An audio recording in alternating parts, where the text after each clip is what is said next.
Faire du développement durable, c'est facile, il faut équilibrer les échanges. On vit dans une économie linéaire. On va parler des bouts de chaîne économiques. Des gens, des entreprises, les consommateurs achètent aux commerçants, qui achètent aux producteurs. Ça ne marche pas. Pas d'argent, il ne se passe rien. Dans le chiffrier de simulation, le réseau, c'est des paiements. A achète à M pour 100 $, etc. Il n'y a pas de différence entre entreprise et particulier. C'est le montant régulier des achats. Dans les paramètres de contrôle, pas de cotisation, pas d'héritage, pas de revenu de base, il n'y a pas d'argent disponible dans cette première simulation. On a le report des achats et des ventes potentielles du réseau, ainsi que l'équilibre des comptes. La fréquence de paiement à 1 indique qu'on fait le paiement pour chaque période de temps. Le paramètre d'aléa est disponible pour simuler les variations de quantité achetées à chaque cycle. On verra l'effet des seuils plus loin. On va mettre de l'argent dans l'économie. On commence avec de l'argent que les gens ont au départ. Chaque personne a hérité de 1000 $, il y a de l'argent. Chaque individu dépense 100 $ par semaine. Ça ne marche pas. L'économie s'arrête. Tout l'argent s'est accumulé dans l'entreprise productrice. Plus personne n'a d'argent. Les dépenses, c'est la courbe bleue. Vers le temps 13, c'est mort. La courbe brune, c'est l'effet cumulé des dépenses. C'est l'économie réelle. Elle est à plat. La droite verte, c'est la quantité d'argent disponible. Il y en a autant au début qu'à la fin. L'apport d'argent dans le réseau, ça se fait comme ça.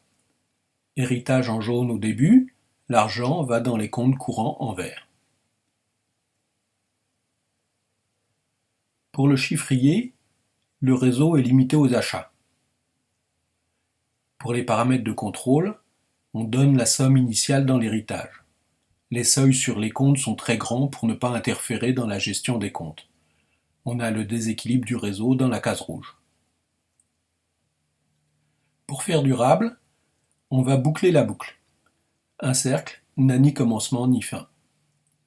Chaque personne a hérité de 1000 $, il y a de l'argent, mais cette fois-ci, l'entreprise O, qui reçoit tout l'argent, achète un service à chaque consommateur. La boucle est bouclée. Tout le monde achète autant qu'il vend. L'économie roule sans s'arrêter. L'argent ne s'est pas accumulé dans l'entreprise productrice, tout le monde a de l'argent, ceux qui en avaient plus que nécessaire au départ en ont donné à ceux qui en avaient moins. L'économie réelle, courbe brune, est croissante éternellement. La masse d'argent est la même au début qu'à la fin. La rotation d'argent est régulière dans le réseau. L'apport d'argent dans le réseau, en jaune, l'héritage en une fois au début, il passe très rapidement dans les comptes courants en vert. La quantité d'argent dans le compte courant devient stable tout aussi rapidement. Dans le chiffrier du réseau, les paiements sont en jaune vers le producteur et en bleu du producteur vers les gens. Dans les paramètres de contrôle, la somme initiale est en héritage unique au début. Les seuils sur les comptes sont très grands pour ne pas interférer sur la gestion des comptes. Le réseau est équilibré, toutes les cases sont vertes à 0, chacun vend autant qu'il achète. Notre économie n'est pas aussi linéaire que la situation catastrophique simulée au début. Elle n'est pas non plus aussi circulaire que notre objectif d'économie qui roule bien dans la dernière simulation. On est entre les deux. Une droite, ça a deux bouts, mais un bout de cercle, ça a combien de bouts? On reprend notre réseau déséquilibré. Chaque personne a hérité de 500 $, il y a de l'argent. Chaque individu dépense 100 $ par semaine. Les propriétaires se versent un salaire et ont un employé. Vous pensez que ça va aller mieux? C'est vrai au début. Rapidement, les consommateurs n'ont plus d'argent. Les commerces s'effondrent. Ce sera ensuite le tour de leurs propriétaires. L'économie ralentit et finit par s'arrêter. On le voit encore mieux sur les comptes individuels, qui s'effondrent tous plus ou moins vite. L'apport de monnaie se passe comme ça. L'héritage en jaune au début et les comptes courants en vert.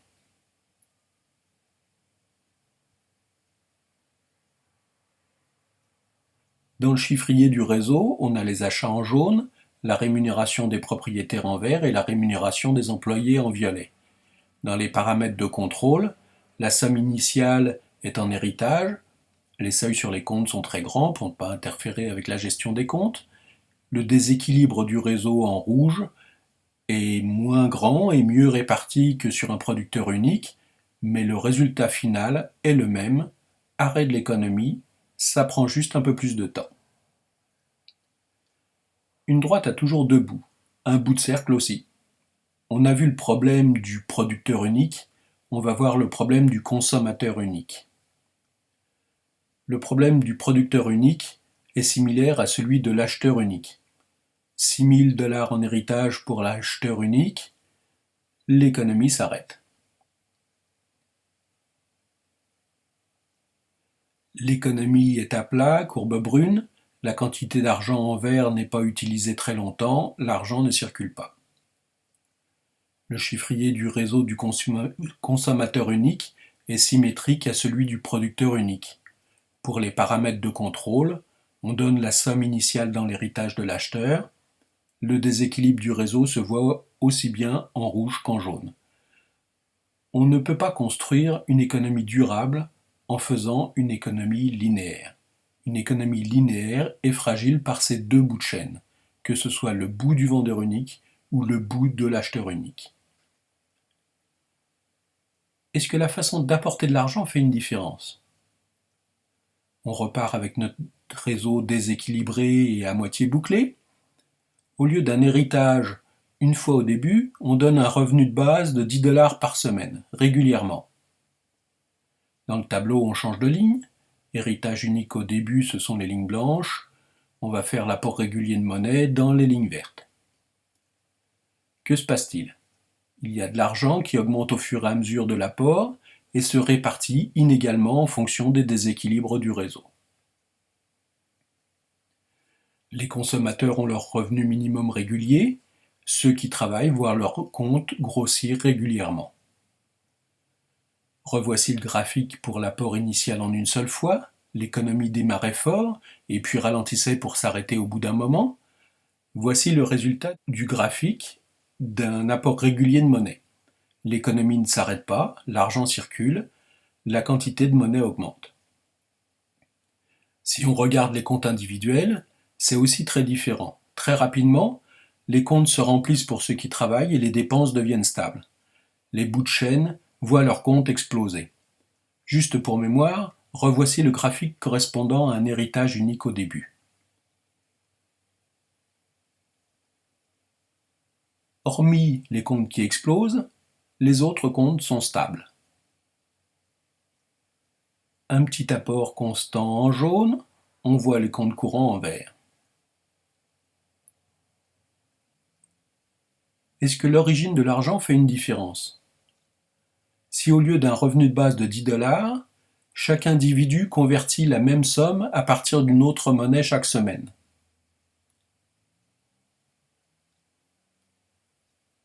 Aucune différence. 10 $, c'est 10 $, quelle que soit son origine. On a un effet croissant, une masse croissante et un flux croissant. L'apport constant, quelle que soit sa raison, entretient l'économie. Idem pour les comptes individuels.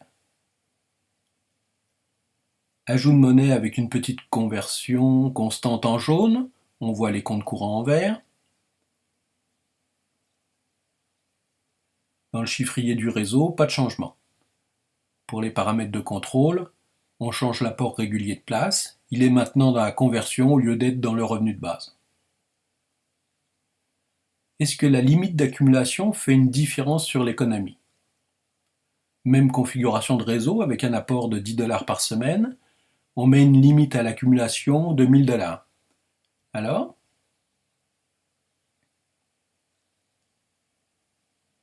Pas de surprise, les deux gros comptes sont au maximum à 1000 $. Avez-vous remarqué, les comptes D, E, F, J, M et N ne bougent plus depuis un moment. Retour en arrière, temps 29 au lieu de 52, c'est identique. La différence est très subtile sur l'économie en général. Mais il y a une grosse différence sur le contrôle de l'écart de richesse dans les comptes individuels. Un petit apport de monnaie constant en jaune, on voit les comptes courants en vert. Le retrait de monnaie en rouge se fait à partir du moment où le compte a atteint sa limite. Les deux petits points rouges sont à K et à L. Si l'apport se fait par conversion, ceux qui ont un revenu en MLC ne font pas de conversion. Le retrait de monnaie est plus faible. Les comptes courants se remplissent moins vite. Un apport de 100 $ sur les personnes qui n'ont pas de revenus, le retrait est plus important, mais uniquement sur les comptes en déséquilibre. Un apport de 500 sur les personnes qui n'ont pas de revenus, on ne peut pas faire déborder des comptes équilibrés. L'apport trop important est rejeté à la source.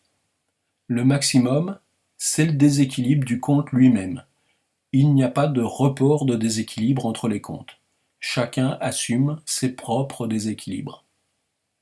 Un apport de 100, un apport de 500. Dans le chiffrier du réseau, rien n'a changé. Pour les paramètres de contrôle, on fait varier les conversions ou le revenu de base. Deux seuils plutôt qu'un. Une limite d'accumulation et une limite de vitesse. Deux seuils, un petit et un grand, même configuration de réseau, avec un apport de 100 $ par semaine, un grand seuil de 1000 $ et un petit seuil à 50 $. Alors, pas de surprise, le compte courant est au petit seuil. Où est passé le grand seuil? Il fait la limite de la réserve.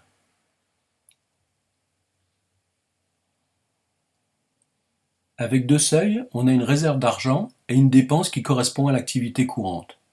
Le grand seuil est le même à 1000, le petit seuil 50 en dessous du flux de 100 provoque l'épargne automatique.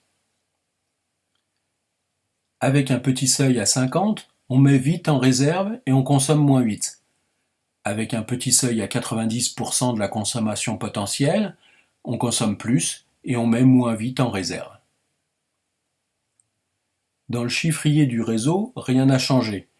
Dans les paramètres de contrôle, on donne la somme convertie régulièrement dans les lignes bleues. Le petit seuil est à 50, le grand seuil est à 1000. Trois seuils plutôt que deux, pour ceux qui aiment la conduite avec une boîte de vitesse automatique. Pas besoin de penser à son compte courant ou à sa réserve. Tout se fait tout seul avec trois seuils. Un grand seuil à 1000 $ pour le maximum d'accumulation, un petit seuil à 80% de la vitesse de dépense normale, on ajoute une variation de plus ou moins 50% dans les achats, c'est la vie, un peu de variété. C'est là que le troisième seuil entre en jeu. C'est une autorisation de retrait d'épargne pour faire la dépense supérieure à ce qui est disponible dans le compte courant. On met ce seuil à 2 fois le petit seuil. Alors, pas de surprise, le compte courant est limité par le petit seuil. La réserve est limitée par le grand seuil. La différence est minime sur l'économie. En moyenne, on dépense la même chose. Mais au jour le jour, c'est bien différent. Avec deux seuils, on est obligé de faire des transferts manuels quand on a des dépenses inhabituelles. Avec trois seuils, les dépenses inhabituelles sont prises automatiquement dans la réserve. Avec deux seuils, on a des transactions refusées assez régulièrement. Avec trois seuils, ce n'est pas le cas. On peut toujours passer en manuel pour une transaction très spéciale. À bientôt dans d'autres vidéos.